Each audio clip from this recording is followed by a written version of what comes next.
Good afternoon. You already know what I'm going to say, don't you? Another day of triathlon training. Been out for a lunchtime run today. I've done a bit of a tempo run. I was supposed to do about half an hour of tempo work. If I'm honest, I ran with a couple of guys from work who were a lot quicker than me. They were taking it easy. I was not running easy.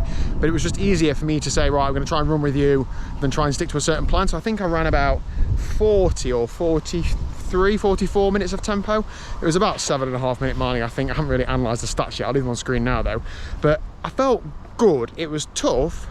Also, I rode 2.5 hours last night and ran yesterday, so I feel a little bit fatigued. And it is really hot, but do you know what? That felt okay. I can't keep reminiscing about, oh, I used to be able to run faster than this. I've just got to keep ticking the sessions off.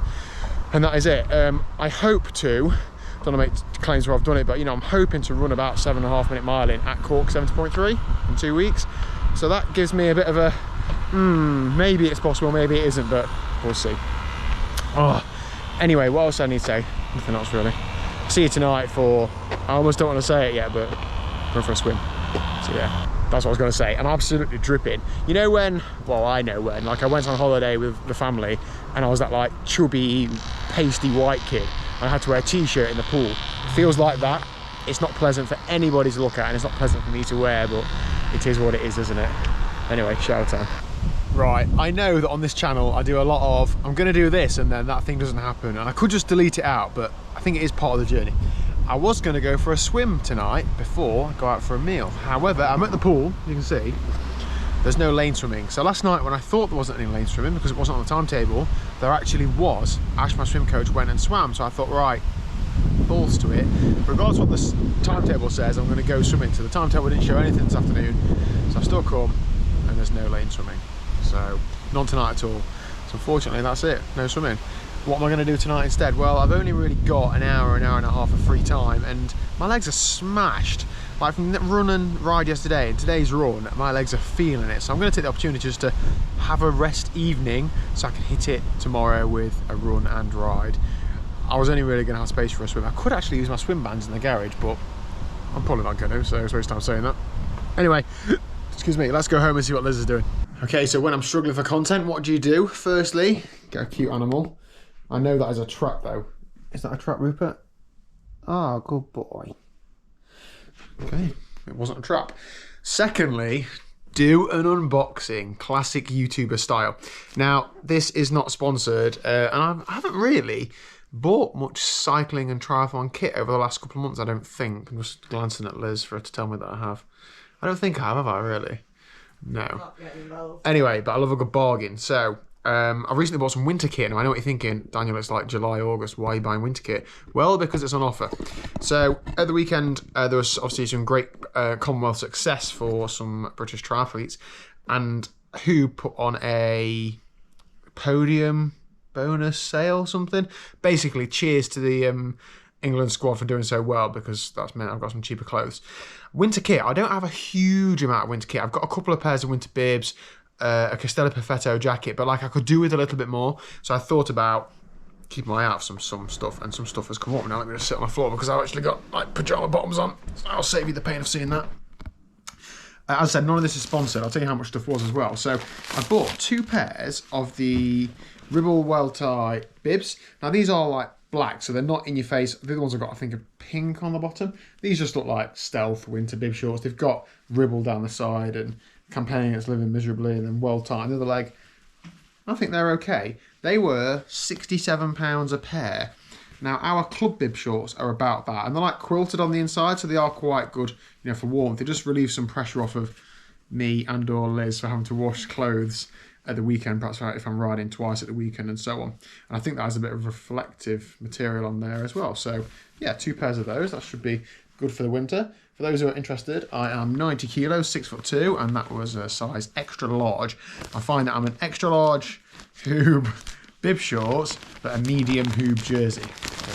Anyway, so 2 of those. I might show you the other ones. The other thing I bought was a winter jacket. Now I said I've got a Castelli Perfetto, and I absolutely love the Perfetto. I think it's a really versatile jacket, windproof, weatherproof, ventilated, brilliant. However, they are about 200 quid, so I was hesitant to buy another one. Hoob make a product called a Peaks jacket. Now, obviously, this, as the name dictates, I think it's designed to be used in the Peak District. Obviously I cycle in the Peak District quite a lot. So now this is bright, and this is in the Ribble World Tie team colours. It's not for everybody, I know that. I'm a fan of the team, I'm a fan of the brands that the team represents, so I've got absolutely no problem with wearing the colours. And this was on offer at £90. I think they're normally double that, I think about 180. This is also a size extra large. I think I could have probably got away with the large, but I like having like long, long sleeves up to my arm for when you've got gloves on when it's quite cold. It's not very tight. It might look tight when I'm sat down, but it's not very tight when I'm stood up, because I'm going to have like a, have a base layer underneath it. I might have a jersey underneath it with some stuff in the pockets. There are 3 pockets on the back. There are 2 ventilation, I'm not sure how far down you can see, 2 like ventilation zips there for a bit of breathability. There's also a zip for keys and stuff as well. So I believe this is shower proof and windproof. It doesn't feel crispy, like some rainproofs feel crispy. This feels okay, and it feels very similar to Perfetto in terms of thickness. So looking forward to testing this out. And I like that it's bright when it's like, overcast and done or dark on some days. Being visible is a big advantage. You don't want to get knocked off by a car, and every little bit of help you can give them with regard to visibility is a positive. So there we go. I think I was about 200 quid all in, 2 sets of winter bibs and a winter jacket. I don't think that's bad at all, really. Liz, what have you been buying? Extension lead. What you bought today? I will show you Liz when she's naked. So. Polyfiller. Polyfiller, brilliant. Fill all them holes in the crater. No, okay, the video's ended here. Right, I haven't made any holes in any walls. Not telling these people about that, all right? We're not.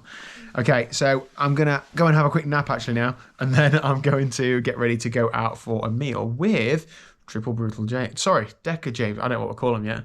Anyway, we'll say hi to him in a minute. Right, so I forgot to take the camera with me, but I'll put a little clip on screen now of James getting up from the table to go to the toilet. That just did not look great. Anyway, I've just come home and Elizabeth is going to save the day with some top tier content. You've got a little story to tell us. You haven't actually told me this story yet, have you? I know you've told me not to get too close. Oh, it's so boring though. Come on then, what is it? I'll just cut it out if it's boring. Nobody will care. Come on then. You'd be surprised, people watch the rest of the drivel that I put out. So I heard Rupert having a scrap on the back garden earlier. So I opened the patio door and I shouted to him, "Are you alright, Rupert?" He came trotting over to me, and there was a black cat on the fence. This black cat that keeps. It's a kitten, isn't it? It's not very old. It's quite young, yeah. And I said, "Do you want some help? Are you alright?" And he swished round me, and I said, "Go and see him off then." So he trotted back over to the cat. Blimey. So when we used to live in Norfolk. I said, "Good boy." I praised him. When we used to live in Norfolk, we'd often hear him fighting in the night, and you used to have to go downstairs and let him in, didn't you? Shout him in, you had to like save him. So now he's looking after himself finally at the age of 6. 5, whatever. Why have you got paint all over you? What have you been painting? Those over your legs. I know, I've been doing a bit of painting outside. Inside starts tomorrow. Oh my god. Blimey, we've had it all. Apparently having some flooring and whatever else you're doing. Yeah. Polyfilling. On a mission. Oh dear. Anyway, now this has been pointed out to me by James, who runs the company Socks for Watts, that I very often say, "See you tomorrow for some proper triathlon training," and then the proper triathlon training never happens, but I'll see you tomorrow. I don't know if I say this with a straight face. I'll see you tomorrow for some proper triathlon training. I need to swim. It's getting a bit desperate. I went to the pool today, in fairness, and there was no lanes. You've been loads and never actually swam. It's difficult. See you tomorrow at 1 o'clock. What you're doing. Right. Bye.